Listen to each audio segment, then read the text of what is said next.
जय भगवान। बहुत समय पश्चात पुनः एक बार आपके सम्मुख प्रस्तुत हूँ।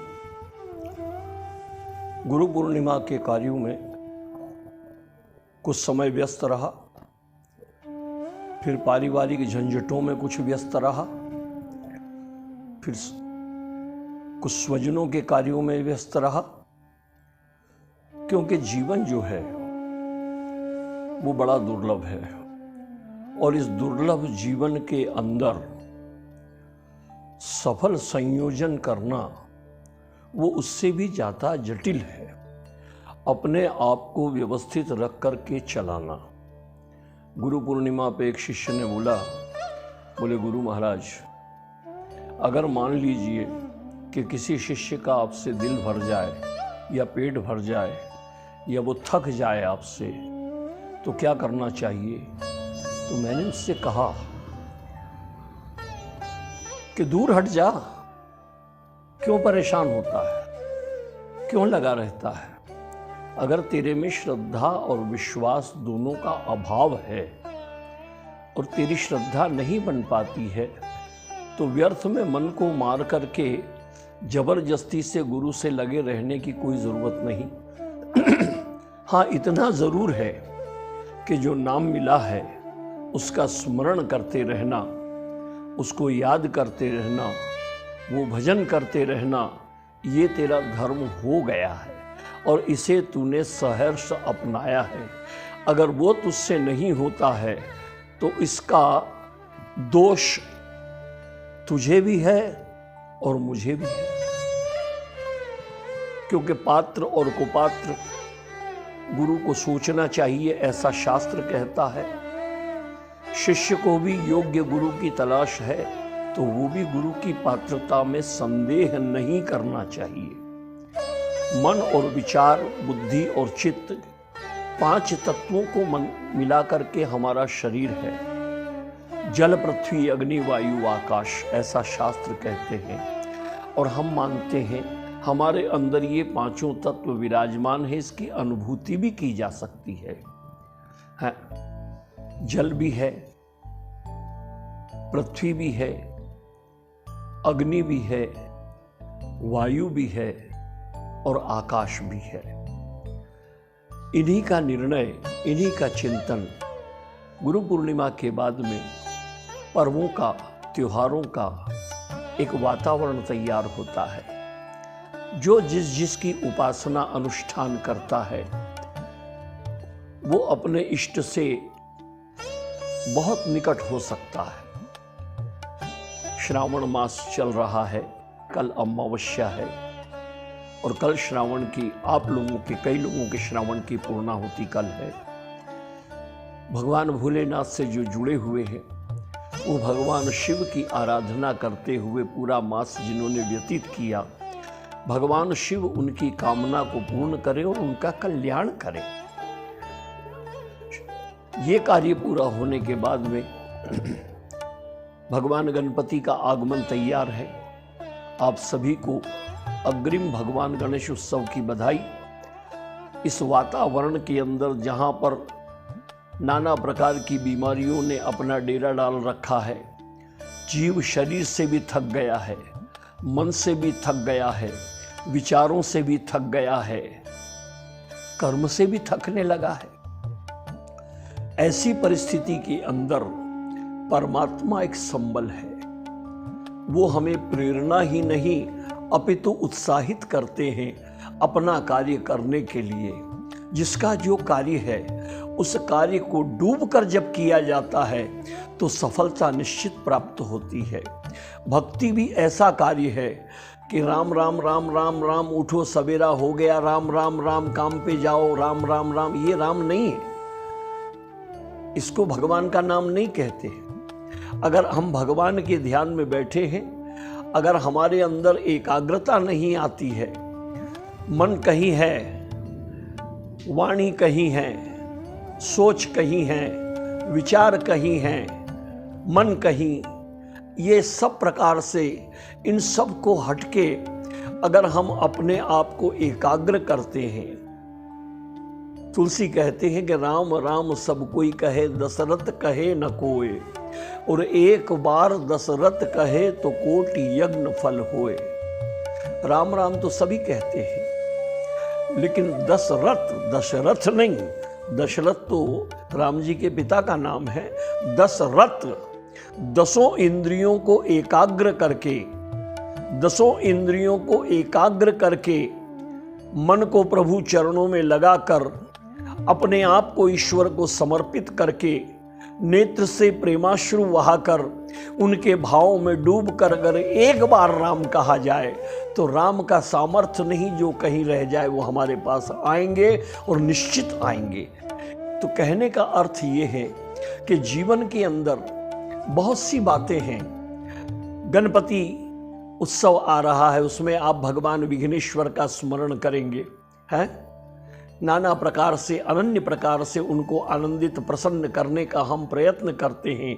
तो गणपति का तात्पर्य यह है, जो गणाधिपति है, जो गणों के स्वामी हैं, उनका नाम है गणपति। गजानन, जिनका आनन जो है गज का है, इसलिए उनका नाम है गजानन। प्रथम पूज्य संसार में हमारे सनातन धर्म के अंदर जिनकी पहले पूजा होती है सभी देवताओं से, उनका नाम है भगवान गजानंद गणपति है, प्रथमेश। तो ऐसे भगवान गणपति का उत्सव आ रहा है, आप उसका आनंद लेंगे, हम भी लेंगे। जैसा बनेगा उनका स्मरण करेंगे। उसके बाद देखिए पितृपर्व आ जाता है। हम चाहते हैं कि हमारे जितने पूर्वज हुए हैं, हमारे जितने पूर्वज हैं, परमात्मा उन सबको अपने चरणों में रखकर मोक्ष प्रदान करे। कहते हैं कामनाएं तो बहुत होती हैं और बंधन का कारण भी कामना है। हम बंधे हुए क्यों हैं? कई लोगों की कामना होती है, कई माता पिताओं को ऐसा कहते हुए सुना है कि मैं अपने बालक के यहाँ फिर बालक बन के आना चाहता हूँ, ये कामना है। ऐसा शास्त्र कहता है, भागवत में कहा कि अंत मति सो गति। जो अंत में मति होती है, अंतिम समय में जहाँ हमारा विचार अटक जाता है, अधिकतर जीव उस योनि के अंदर उस गति को प्राप्त होता है। भागवत में एक बड़ा सुंदर प्रसंग आया है भरत जी का। राजा भरत अपने पुत्रों को राज्य देकर के पुलस्त आश्रम में चले गए। क्यों चले गए? बोले 3 पन संसार में रहकर व्यतीत कर दिए। जैसे मनु महाराज ने मानस में कहा कि होय न विषय विराग, भवन बसत भा चौथ पन, हृदय बहुत दुख लाग, कि जन्म गयऊ हरि भगति बिन। मनु कहते हैं कि मुझे विषयों से वैराग्य क्यों नहीं हो रहा है। विषयों से एक समय बाद वैराग्य होना ही चाहिए। जो विषयों में फंसे रहते हैं उनका जीवन कीड़े मकोड़ों से भी ज्यादा घृणित हो जाता है। तो एक अवस्था के बाद में विषयों से वैराग्य, ये भी चाहिए, वो भी चाहिए, वो भी चाहिए, ये भी चाहिए। एक समय ऐसा आना चाहिए कि केवल परमात्मा चाहिए, कुछ नहीं चाहिए। ये वैराग्य है। वैराग्य का अर्थ केवल जंगल में जाना नहीं है। अगर जंगल में जाकर भी मन दुनिया में लगा रहा तो जंगल में जाने से लाभ क्या हुआ? मन के अंदर वैराग्य की प्राप्ति होनी चाहिए। तो होय न विषय विराग। तो भरत जी महाराज ने, राजा थे, ऋषभदेव जी के पुत्र हैं, राजा थे, अपने पुत्र को राज्य गद्दी दे के पुलस्त आश्रम में जाकर के और तपस्या करने लगे आत्मकल्याण के लिए। आत्मकल्याण का तप करने लगे। देखिए कामना कैसी। जब आत्मकल्याण का तप करने लगे, संयोग से एक मृगी, एक हिरणी दौड़ती दौड़ती आई, पीछे उसके मारने वाला लगा था। जब दौड़ते दौड़ते आई एक नदी के, उसने सोचा छलांग लगा के पार करूं, पत्थर पे गिरी और प्रसव हो गया, बच्चा हो गया, मृगी मर गई। भरत अपनी कुटिया में बैठे देख रहे थे। देखिए आए क्यों हैं? आत्मकल्याण करने के लिए। अपनी कुटिया में बैठ के देख रहे थे। मन में एक भाव आया कि इस बच्चे को कौन संभालेगा, इसकी मां मर गई है, इसको कौन देखेगा। भरत अपनी कुटिया से उठे और आकर के उस बालक को नदी के जल में स्नान करा के अपनी कुटिया पर ले आए। अब देखिए आधा भजन करते हैं, आदि सेवा करते हैं, मन धीरे धीरे मृग में लगने लग गया। इतना लगा, धीरे धीरे मृग बड़ा हुआ। उसको नहलाना, धुलाना, खिलाना, पिलाना, पुचकारना, सुलाना, ये सारे काम भरत करने लगे। जो छोड़कर आए थे वहीं उसमें फंस गए। मृग कुछ बड़ा हो गया। एक दिन संयोग से बांधना भूल गए और वो जंगल में चला गया। तो कामना, कैसी कामना? मृग के विरह में भरत ने अपने प्राण त्याग दिए। अंतमति सो गति। मृग के विरह में भरत ने अपने प्राण त्याग दिए। अब अंतिम स्थिति ये थी, तो आने वाले जन्म के अंदर भरत को मृग योनि प्राप्त हुई। पर तप इतना था कि पूर्व जन्म का स्मरण रहा मृग बनने के बाद भी। तो मृग ने अन्न जल का परित्याग कर दिया और थोड़े ही समय में मृग योनि को छोड़कर एक ब्राह्मण के यहां पुनः मनुष्य रूप धारण करके प्रकट हुए। कामना।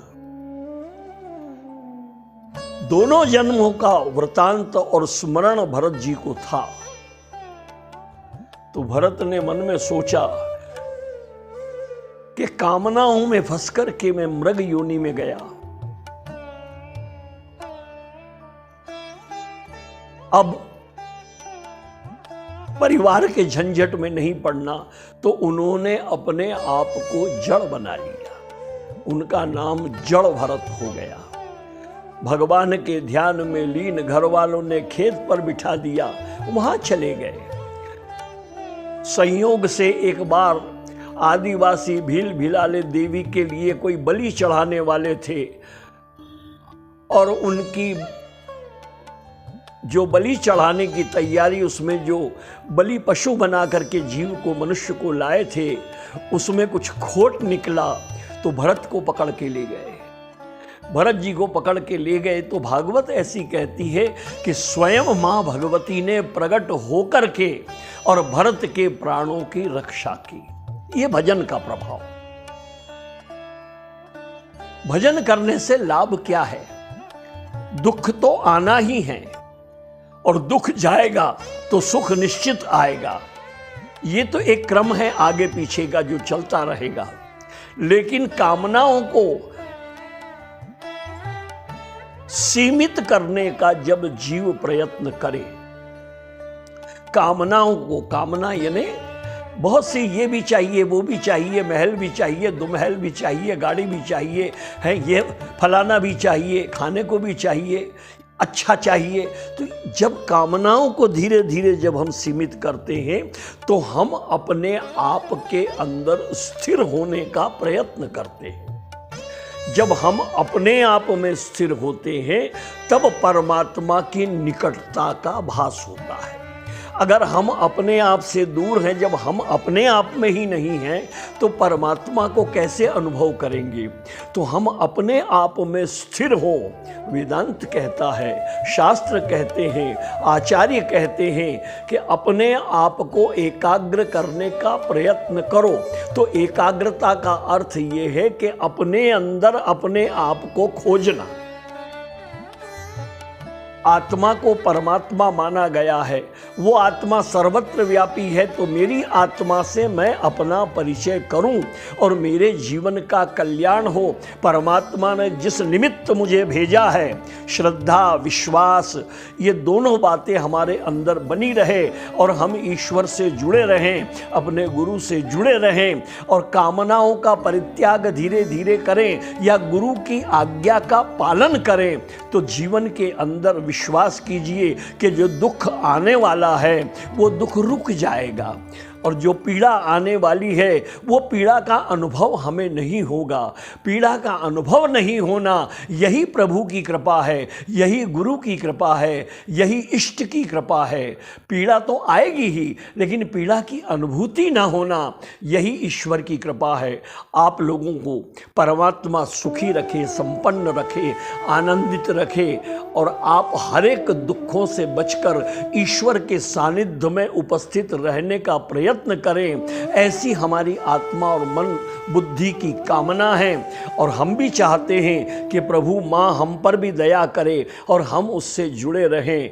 देखिए, पितृपक्ष के अंदर, श्राद्ध पक्ष के अंदर हर पुत्र, हर बालक, हर परिवार ये चाहता है कि उनके पूर्वज जो हैं वो कोई यातना न सहन करते हुए मोक्ष को प्राप्त करें, या हम जो उन्हें दे रहे हैं वो उन्हें प्राप्त हो। इस कामना से दान, धर्म, जप, तप, पूजन, नियम इत्यादि जो भी किए जाते हैं, श्राद्ध पक्ष के अंदर दान का बड़ा महत्व है। दत्यातिथे दानम, दान का बड़ा महत्व है, सेवा का बड़ा महत्व है, अन्न का बड़ा महत्व है, अन्न का बड़ा महत्व है, भोजन का, क्योंकि भोजन से शरीर चलता है। अन्न जो है वो कलयुग में प्राण है। तो अन्न का इतना भोजन ब्राह्मण को कराने का उद्देश्य क्या है?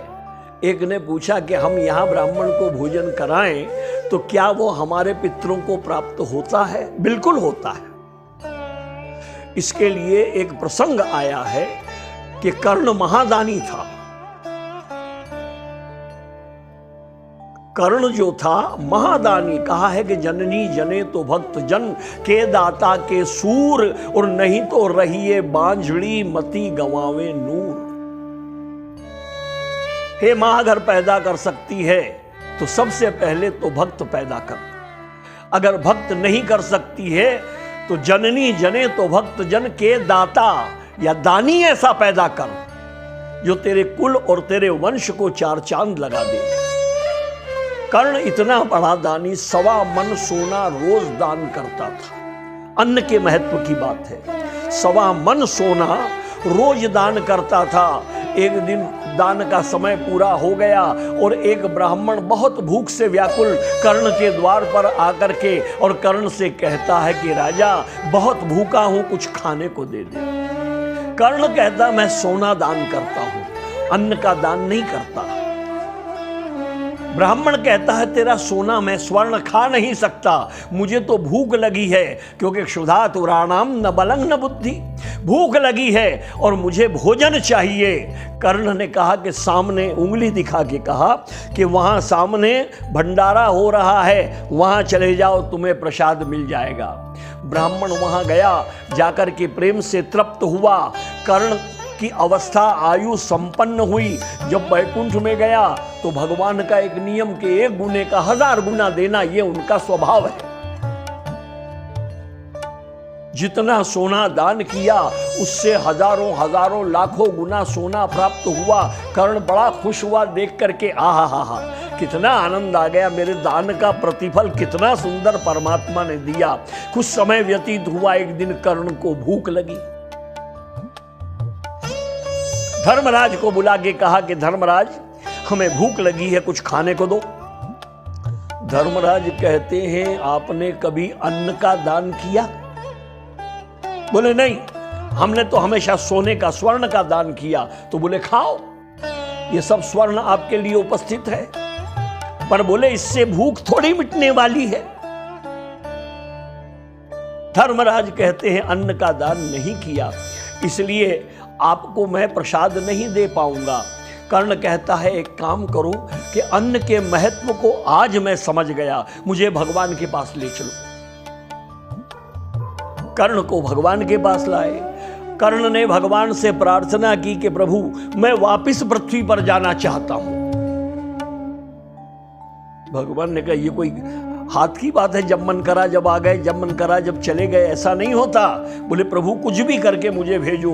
भगवान ने 16 दिन के लिए कर्ण को पृथ्वी पर भेजा और कर्ण ने ये 16 दिन 16 श्राद्ध पक्ष का निर्माण किया और उसने अन्न के महत्व को, इतना अन्न का दान किया, क्योंकि यहां जो अन्न प्राप्त होता है, क्योंकि धर्मराज ने कहा था कि कभी गलती से भी अगर तुमने अन्न का दान किया हो तो बताओ।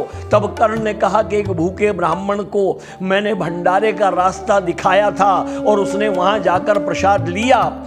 कौन सी उंगली से? कर्ण ने कहा कि ये प्रथम उंगली से दिखाया था। धर्मराज ने कहा, ये उंगली मुंह में रखो और जैसे ही कर्ण ने वो उंगली मुख में रखी तो वहाँ उस ब्राह्मण ने जो भोजन किया था वो सारा स्वाद उसे प्राप्त हुआ और तृप्ति की प्राप्ति हुई।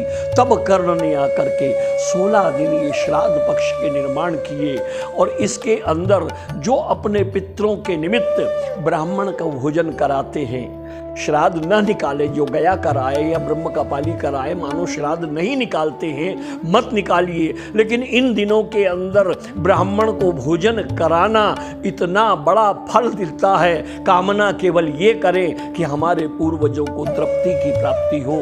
तो ये 16 दिन जो हैं श्राद्ध पक्ष के, सबके पितरों को परमात्मा शांति और आनंद प्रदान करते हैं और उसके बाद में माँ भगवती के नवरात्रों का प्रारंभ होता है।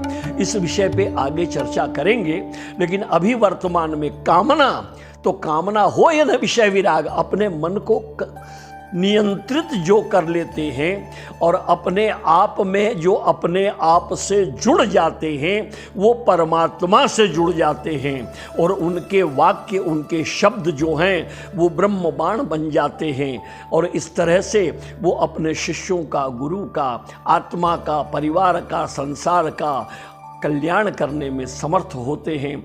अतः परमात्मा आप सभी को सकुशल रखे, आनंदित रखे और आप भगवान से येन केन प्रकार किसी भी प्रकार से जुड़े रहें। इसी भावना के साथ में आज के विषय को विराम देते हैं। जय भगवान।